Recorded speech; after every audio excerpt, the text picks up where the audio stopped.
Week 4, players to trade for. These are guys that we are buying. To start out, we have James Cook. I don't think he's being valued where he should be right now. He is a solid RB2, probably upper end RB2. He hasn't got a touchdown yet, and that's really the reason we're buying. Again, 3-game sample size, not a huge sample size. So I think he's going to have a lot more touchdowns. Obviously, he's not a workhorse, but there's not that many in the league. Less than 5, probably. He's getting about 60% of snaps, which is pretty good. It's on a really good team and a really good offense. They're going to be leading a lot, and so I think James Cook could see a lot of work.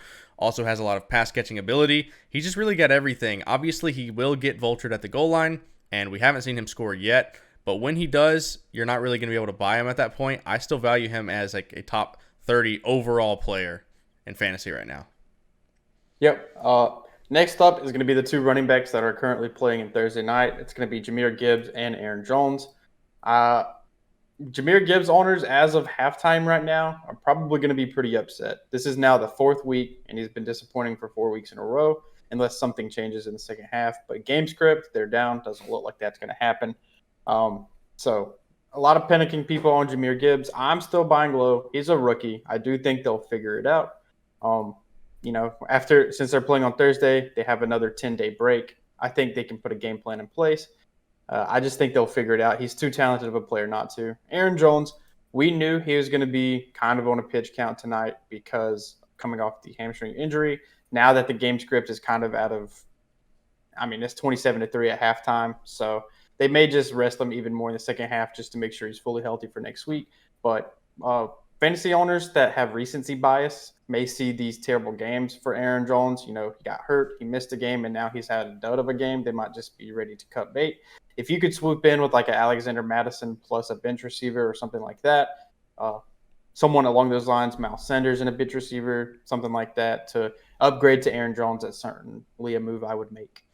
Yeah, and again, reiterate, we are at halftime right now. One of these players could blow up in the second half. This is just really the only time we can record.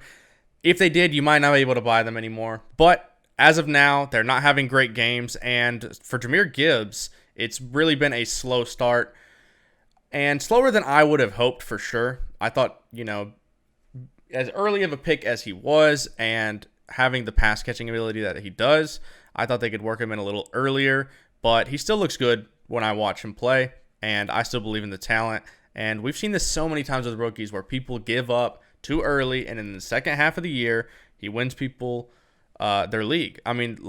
These kind of players are the ones that you want to invest in, guys that are ascending, and I think that he will see more value as the season goes on. Aaron Jones, yeah, you just got to look for managers that might be 1-2 or 0-3. Obviously, he did have the big game in week 1, which could have got them a win, but these 0-3 or 1-2 managers could be panicking right now, especially if they don't like the look of their lineup, and you might be able to grab some of their more valuable pieces. Next up, we're going to mention some guys that were buys last week and then had another bad matchup and are even more of buys, in my opinion. I'm doubling down. I'm not giving up on Calvin Ridley, Josh Jacobs, and throw in Jaylen Waddle in there because, it's for Calvin Ridley, it was, one big game, which the manager could say, okay, I saw that big game. I saw the role. I saw the connection with Trevor Lawrence, and I'm not trading him. But there are other managers, 2 games in a row could really set the panic alarm off for people. But for me, I still see him as the elite number 1 in that offense. Zay Jones will be back, and so I don't see Christian Kirk as getting as much work as Ridley.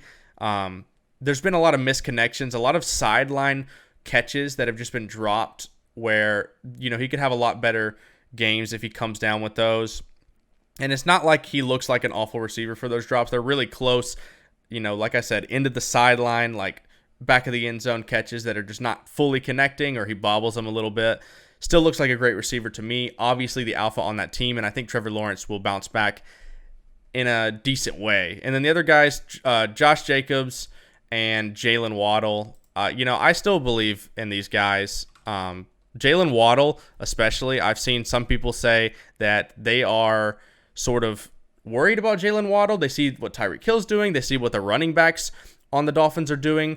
But to me, I'm not panicking at all. Go back and look. It's really a back and forth between Tyreek Hill and Jaylen Waddle, and I'm not panicked at all. He will have his big games, and to me, he's a low-end wide receiver 1. Any thoughts on those 3 guys, Aaron? Yeah, so pretty much agree with all your opinions there. Ridley's dropped 2 touchdowns in the past 2 games. If those 2 connect, then our outlook on him is completely different. Jaylen Waddle is probably the cheapest player in fantasy you can buy that has you weekly winning upside. His style of play mixed in this offense, he could literally put up 20-point weeks every single week, or any given week, I should say. And Josh Jacobs, he started out sluggish last year, averaging 10 or less points per game in the first 3 games, and then they just figured it out. Sometimes it just takes a while, especially with a player that missed all of training camp, all of the practices and everything, all preseason. Sluggish starts just happen. I don't think he's lost a step watching the player. The offensive line worries me, but I just think he's too good to be this bad. He may not return to last year's form, but he's definitely going to be better than what he's been the first 3 games, in my opinion. If you agree with our Josh Jacobs takes, then you actually might be able to trade for this guy over any of the other guys we've mentioned so far, because looking at the trade data, he is the second most traded player over the last week in all of fantasy. Number 1 is Garrett Wilson. I can understand that because I go back and forth on him. There's a lot of potential outcomes for Garrett Wilson. Josh Jacobs, on the other hand, I feel a lot more confident in, and he's the second most traded player in fantasy, meaning people have vastly different opinions on Josh Jacobs' outlook. 3 bad or middling games in a row really does worry some people, especially with the rushing performance in week 2. And when he doesn't really bounce back in week 3 and you spent a second-round pick on him, people are going to start panic selling, and it seems like people are doing that based on the data. Yep. All right, next up is going to be Cooper Kupp. This one should be pretty obvious, but he's close to returning from his pup. We don't know if he's going to exactly return in week 5. Sean McVay did say that they are ramping up his workload, and he's progressing towards playing. He's able to come off after this week 4 games, but again, we haven't had any for sure word on if he's coming back or not. But this could potentially be your last time to trade for Cooper Kupp. Because if he is able to come off the pup list and play, if he is the same player, then you're not going to be able to get him at all if he's the same Cooper Kupp. So if you are currently 3-0 or 2-1 with a pretty solid roster, and the person with Cooper Kupp is 0-3 or 1-2 with some injuries or something, I would definitely throw a couple of filler trades out there to see if you can get something done. I'm not saying lowball, but if, say, the person is dealing with running back injuries and you throw him like an Alexander Madison and a Zay Flowers, or Alexander Madison, Gabe Davis, or something along those lines, that could be beneficial for both of you because you are getting for your team a player that you can afford to hold because you have a good record, and they are getting 2 players that they can play this week and trying to get that win. Or if you want to upgrade one of your wide receivers, even one that's been doing decent like a Mike Evans, if you can afford it, then it's going to be worth it in the long run, most likely. Even last week, I wasn't so sure on Cooper Kupp's status of returning, but given all the news we've gotten over the last week, it seems like he's pretty much going to come back anywhere between weeks 5 and 7, something like that. So could be a little bit more of a wait than you want, but I did hear McVay say he hopes to see him in week 5. So we'll see there, but it's better than no timeline at all for Cooper Kupp. And when he comes back, he's a top 10 guy in fantasy. So he will be worth it if you can afford the wins, if you lose any. But if you got depth, do it.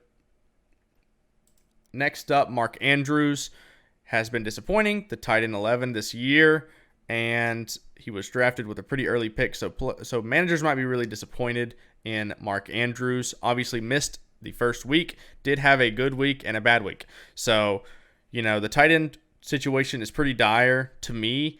I'm not panicked on Mark Andrews at all, especially given the landscape. But we've seen historically Lamar Jackson leans on Mark Andrews a ton. He is a touchdown guy. He's going to get you a lot of touchdowns. He'll get you some 2-touchdown games. And he is one of the few tight ends who can win you a week and have good stretches that can win you a lot of games and hope to have a good playoffs.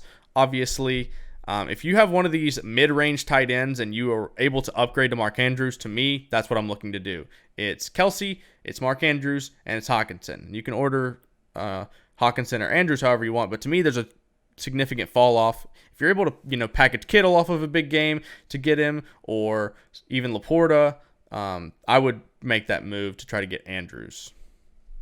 Yep. And then our very last buy for this week is going to be Brandon Aiyuk. Now, this depends on how Brandon Aiyuk's fantasy manager values him. If they see his 30-plus points in week 1, and that's what they think he's going to do, or do you have a fantasy manager that sees the 7 points game from when he got injured and then a 0-point game for when he missed, and, they kind of settle in around that range? That's going to depend on if you can trade for him or not. It depends, because obviously he's not going to be a 30 points per game player. He probably is going to settle around that 15 to 20 points per game, which that is a very solid fantasy asset. So if you can buy low on a guy like that, that's something I would look to do. If you could trade someone around Christian Watson or Zay Flowers plus a running back, or Jordan Addison plus a running back, in order to trade into him. Maybe you got Jerome Ford and you already have solid running back depth, and you can make a Ford for Aiyuk swap, something like that. That's something I would consider doing, because I do think Brandon Aiyuk is a very talented player, and I do think he has more upside than obviously the injury week, and I don't think 7 points is going to be his floor. Yeah, we went and looked at, the recent trades involving Aiyuk, and the most common one was Breece Hall for Aiyuk, which to me, I would slam Aiyuk in that situation. Obviously, people are overvaluing running backs right now because, we're in this part of the season where people are losing running backs. A lot of them aren't working out. And so people are really scarce at running back. And so if you can pick up these receiver values by throwing in one of your bench running backs like a Breece Hall, then I'm absolutely doing that. And on this 49ers offense, I think that he has a pretty good connection with Brock Purdy. And Debo might miss this week. So if Debo does miss and Aiyuk has a big game, there's no more buying Aiyuk. Kittle and Debo do have they miss a lot of games here and there, and that's only going to help Aiyuk. To me, I think he's the most prototypical, wide receiver, which Purdy seems to like on that offense. Yep. And that will do it for our buys for week 4.